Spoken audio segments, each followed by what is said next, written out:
ఇవాళ TRS party 420 party 10 సంవత్సరాలు ఇది అది అని తేడా లేకుండా అందిన కాడికంతా దోచుకొని ఆ దోచుకున్నదంతా బయటకు వస్తుంటే ఇవాళ దాన్ని తట్టుకోలేక ఇలాంటి దుష్ప్రచారాలకు ఒడిగడుతున్నారు. కాంగ్రెస్ పార్టీ ఇచ్చిన మాట కట్టుబడి ఉండే పార్టీ అని స్పష్టంగా చెప్తా ఉన్నాం. ఇవాళ వాళ్ళు పెట్టినటువంటి బడ్జెట్ చూస్తే బడ్జెట్ బారెడు, ఖర్చు శారడు. మరి వచ్చినటువంటి నిధులను కూడా తమ ఇష్టానుసారంగా తమకు నచ్చిన పథకాల పేరుతోటి కమిషన్లు వచ్చేటువంటి వాటి కోసం లక్షల కోట్లు ఖర్చు పెట్టి ఇవాళ మేము శ్వేతపత్రం రిలీజ్ చేస్తే వాళ్ళట శ్వేతపత్రం అట. ఏడ కష్టపడ్డారు? ఎవరి త్యాగాల మీద వచ్చింది ఇది? తెలంగాణ బిడ్డల త్యాగాల మీద వస్తే, ఉద్యమాల మీద వస్తే, ఉద్యమకారులను అణిచివేసిన చరిత్ర, ఉద్యమం చేసుకోకుండా ఒక ధర్నా చౌక్ లేకుండా చేసిన 420 మీరు, మేం కాదు. ఇక్కడ కాంగ్రెస్ పాలనలో ప్రజాస్వామ్యము కనబడుతుంది కాబట్టి ప్రజలందరూ స్వేచ్ఛగా ఉన్నారు. అనేక రకాల దుష్ప్రచారాలు చేసి తమ యొక్క వ్యక్తిగత స్వార్థం కోసం కాంగ్రెస్ పార్టీ మీద దుష్ప్రచారం చేస్తా ఉన్నారు. ఇది మంచిది కాదు. ఇలాంటి దుర్మార్గపు విధానాలను ప్రజలు సహించరు అనే విషయాన్ని గుర్తుపెట్టుకోండి. ప్రజలారా ఆలోచించండి. ఇవాళ బంగారు తెలంగాణ బంగారు తెలంగాణ అంటే నిజంగానే అందరికి భ్రమ కల్పించారు తప్ప ఆడికి పోతే 6 లక్షల కోట్ల పైగా అప్పుల తెలంగాణ మిగిల్చిరు. కేసీఆర్ ప్రభుత్వం గతంలో బంగారు తెలంగాణ అంటే నిజంగా దేశమంతా బంగారం అనుకున్నారు. మనం కూడా ఇక మనకు రాకపోతుందా అని ఒకసారి రెండోసారి అవకాశాలు ఇచ్చారు. కానీ ఒక్కొక్కరి మీద లక్షల కోట్ల రూపాయలు ఈ రాష్ట్రం మీద పెడితే ఇది అని చెప్తేనట అది రాష్ట్రానికట అవమానం అంట. ఆదాయం మీకు వచ్చింది, లగ్జరీ జీవితాలు మీకు వచ్చినాయి, దోసుకున్నది మీరు. ఆ నెపమంతా కూడా తెలంగాణ ప్రజలు మోయాలన్నట. అది ఉన్నది ఉన్నట్టుగా మాట్లాడితే తెలంగాణను అవమానించినట్ట. నువ్వు చేసిన తప్పుకు తెలంగాణ ఎందుకు అవమానపడుతుంది? నువ్వు చేసిన అప్పులకు తెలంగాణ ఎందుకు తలదించుకుంటది? అంటే వీళ్ళే ఇక తెలంగాణ ప్రజలు మరి ఇప్పుడు 6 లక్షల కోట్లు పడ్డాయి, ప్రజల మీద భారం పడుతుంది. మరి ఇవన్నీ నువ్వు కట్టుతావా?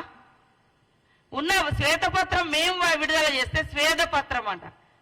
ఎంత దుర్మార్గంగా వీళ్ళు తెలంగాణ ప్రజల యొక్క ఆత్మగౌరవాన్ని, అవసరాలను వారి యొక్క రాజకీయ ప్రయోజనాలకు వాడుకొని వాళ్ళ తప్పులను కప్పిపుచ్చుకునే ప్రయత్నం ఎలా చేస్తున్నారో తెలంగాణ ప్రజలు కూడా గ్రహించాలని మేము కోరుతా ఉన్నాం. 10 సంవత్సరాల్లో అనేక వాగ్దానాలు ఇచ్చి ఏది కూడా ఇదే ప్రభుత్వము ప్రతి ఒక్కరికి ఇల్లు అని చెప్పారు, ఇంటికో ఉద్యోగం అన్నారు, దళితుల 3 ఎకరాలు అన్నారు, కేజీ నుంచి పీజీ అన్నారు, ఏకకాలంలో రుణమాఫీ అన్నారు. ఇట్లా చేస్తే వాళ్ళ 420 చాలా ఉన్నాయి. మేము ఆ 10 సంవత్సరాలలో ప్రజలు ఎదురు చూసినట్టుగానే మేము కూడా ఇక చేస్తారని చూసాం. ప్రజలు మీ ద్వారా కావట్లేదని మాకు అవకాశం ఇచ్చారు. మా ద్వారా ఏమైతుందో ప్రజలు ఎదురు చూస్తున్నారు. కానీ మీకు ఆ కుతూహలం ఆగడం లేదు. కాంగ్రెస్ నిజంగా చేస్తుంది కాబట్టి ముందే బ్యాడ్ ఇంప్రెషన్ క్రియేట్ చేయాలని ఇలాంటి దుష్ప్రచారాలకు ఒడిగడుతున్నారు. ప్రజలారా ఆలోచించండి. ముఖ్యంగా మహిళలకు రేపు 2500 స్కీమ్ వస్తుంది, 500 గ్యాస్ వస్తుంది.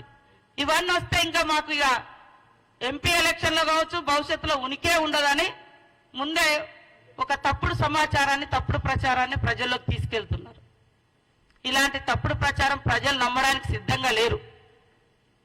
కాబట్టి ఖచ్చితంగా కాంగ్రెస్ పార్టీ ఇచ్చిన ప్రతి మాట నిలబెట్టుకునేటువంటి ప్రయత్నంలో ఒక్కొక్క అడుగు ముందుకేస్తున్నాం. నువ్వు 10 ఏళ్ళైనా అమలు చేయలే, మేము 10 రోజులలో ఒక్కొక్కటి చేస్తున్నాం. మీరు ఆన్లైన్ సెంటర్ల పేరుతోటి మరి మీ సేవల కాడ, జిరాక్సుల కాడ రోజుల తరబడి నిలబడితే ఇల్లులు గతిలేవు. 6 లక్షలతో ఇల్లు అని చెప్పి 3 లక్షలకు తగ్గించిన ఘనత మీది. 10 ఏళ్ల కింద 6 లక్షలు అన్నావు, 10 ఏళ్ల తర్వాత సిమెంట్, స్టీలు అన్ని రేట్లు పెరిగినాయి, కట్టుబడి రేట్లు పెరిగినాయి, 3 లక్షలు తగ్గించింది మీరు. ఇట్లాంటి చెప్పుకుంటూ పోతే అనేక మీది ఉంది. కాబట్టి ఎవరు కూడా నమ్మడానికి సిద్ధంగా లేరు. ఖచ్చితంగా 420 ఏదైనా ఉంది అంటే ఈ దేశంలో కేసీఆర్ పార్టీ, బీఆర్ఎస్ నాయకులు, కాంగ్రెస్ కాదు. కాబట్టి ప్రజలందరూ గమనించాలని కోరుతూ ఈ దుష్ప్రచారాన్ని ఎక్కడికక్కడ ఎండగట్టాలి. టిఆర్ఎస్ పార్టీకి మేము ఒకటే సూటి ప్రశ్న వేస్తున్నాం. ఇప్పుడు ఇందాక శ్రీధర్ బాబు గారు అడిగినట్టుగా మహిళలకు ఫ్రీ బస్సు వద్దా, మహిళలకు 2500 వద్దా, ఇంట్లో 500 గ్యాస్ సిలిండర్ ఇవ్వద్దా? మరి మా హామీలు అమలు కాని హామీలు అని అన్నారు. మేము 15,000 రైతు బంధు అంటే మీరు 16,000 అన్నారు. మేము 2,500 మహిళల కంటే మీరు 3,000 అన్నారు. మేము 4,000 పింఛన్ అంటే మీరు 5,000 అన్నారు.